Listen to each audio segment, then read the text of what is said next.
રાજકીય સમાચારો ખૂબ બધા છે। ચેતર વસાવાને હજી સુધી જામીન નથી મળી શક્યા। હાઈકોર્ટમાં જામીનની અરજી સુનાવણી હતી, પરંતુ એ ફરી એકવાર ટળી ગઈ છે કેમ કે વકીલોની હડતાળ ચાલી રહી છે। એક જ પ્રકારના કિસ્સામાં એક જ પ્રકારનો અપરાધ કર્યો હોય એવા કિસ્સામાં દેવાયત ખવડ તો બહુ નજીકનું ઉદાહરણ છે।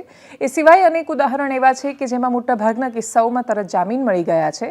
ચેતર વસાવા ધારાસભ્ય છે, ડેડિયાપાડાની જનતાનું પ્રતિનિધિત્વ કરે છે। 3 લાખ જેટલા લોકોનું પ્રતિનિધિત્વ જેણે કરવાનું છે એ માણસ કેટલાય સમયથી જેલમાં છે। એ આખા વિવાદની વચ્ચે સૌથી વધારે પ્રયત્ન જો થઈ રહ્યો હોય તો એ છે ચેતર વસાવાને ભારતીય જનતા પાર્ટીમાં જોડવાનો, અને આવું આમ આદમી પાર્ટી અને કોંગ્રેસના નેતાઓ વારંવાર આરોપ લગાવી ચૂક્યા છે। ચેતર વસાવા માટે લડી રહેલા મોટાભાગના આદિવાસી નેતાઓ એ આદિવાસી નેતા છે, એ બિયોન્ડ પાર્ટી લાઈન લડી રહ્યા છે। જોકે આ વાત ભારતીય જનતા પાર્ટીના નેતાઓને એટલા માટે લાગુ નથી થતી કેમ કે એમના કાર્યકર્તાઓ ખૂબ પ્રતિબદ્ધતાથી પોતાના વિસ્તારમાં વિપક્ષના નેતાઓની સામે લડતા હોય છે। ચેતર વસાવા જે કરે છે બધું સરસ તો હોતું નથી, એની અંદર પણ ખૂબ બધી સમસ્યાઓ હોય છે, અને જ્યારે જ્યારે સમસ્યાઓ પેદા થાય ત્યારે એ ભારતીય જનતા પાર્ટીના પાયાના કાર્યકર્તા છે જે ચેતર વસાવા જેવા નેતાની સામે, જે પોતાના ક્ષેત્રમાં ખૂબ શક્તિશાળી છે, લોકચાહના ધરાવે છે, લોકોનું એ સમર્થન છે, અને છતાંય એની સામે બુલંદીથી લડે છે, અવાજ ઉપાડે છે, લોકોના રોષનો પણ ભોગ બને છે, ને તોય લડવાનું છોડતા નથી। એ કાર્યકર્તાઓનું શું જ્યારે ચેતર વસાવા એક ઉદાહરણ છે, પણ આ પ્રકારના કોઈ પણ નેતાઓ જ્યારે ભારતીય જનતા પાર્ટીમાં આવી જાય પણ એમ દંડાના જોરે, સત્તાના જોરે જો અવાજ દબાઈ જ જતો હોત તો દેશ જ ક્યાં આઝાદ થવાનો હતો। દંડાથી અવાજ આ દેશમાં દબાયો નથી અને દબાશે નહીં। જેલની દિવાલોમાં એ તાકાત નથી જે તાકાત સંઘર્ષની ભઠ્ઠીમાંથી પાકીને નીકળેલા એક યુવાનના અવાજમાં છે।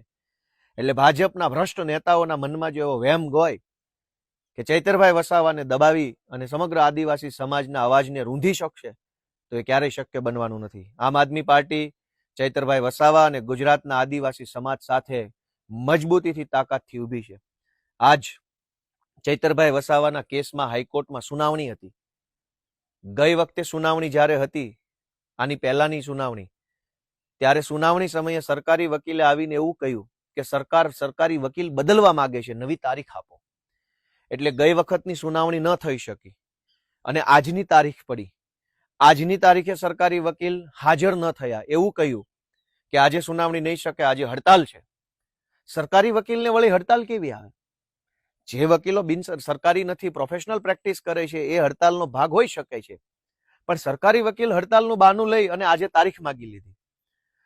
ભાજપનો માણસ બળાત્કાર કરે તો ભાજપના મંત્રી સુદ્ધા એની પાછળ છોડાવા લાગી જાય છે, પણ ચૈતરભાઈ વસાવાનો એક મામૂલી કેસમાં હાઈકોર્ટ જેવી અદાલતોમાં પણ તારીખ પે તારીખ કરાવી રહ્યા છે।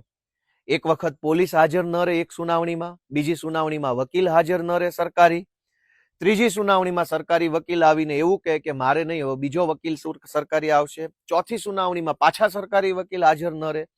આવી રીતે કાયદાનો અને કાયદાની પ્રક્રિયાનો ભયંકર દુરુપયોગ કરીને ગુજરાતના આદિવાસી સમાજનું અપમાન કરવાનું, ગુજરાતના આદિવાસી સમાજનો અવાજ દબાવવાનું કામ ભ્રષ્ટ જુઠ્ઠી પાર્ટી એટલે કે બીજેપીના કેટલાક હલકી માનસિકતા ધરાવતા નેતાઓ કરી રહ્યા છે। સમય આજ ભાજપની તાનાશાહીનો છે, પણ સમય ક્યારે આવો નહીં રહે। અન્યાય, અત્યાચાર અને અનીતિનું શાસન ધ્વસ્ત થશે, આ શાસન પડી ભાંગશે અને ગુજરાતની અંદર જનતાના શાસનનો ઉદય થશે।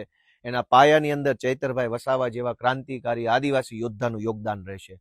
હું ભાજપના સૌ જે કંઈ પણ લોકો ભ્રષ્ટાચાર કરી અને ખાઈ બધી અને એકદમ તગડા થયા છે એમને કહેવા માંગુ છું કે તમારે જેટલી તાનાશાહી કરી હોય એટલી કરી લેજો।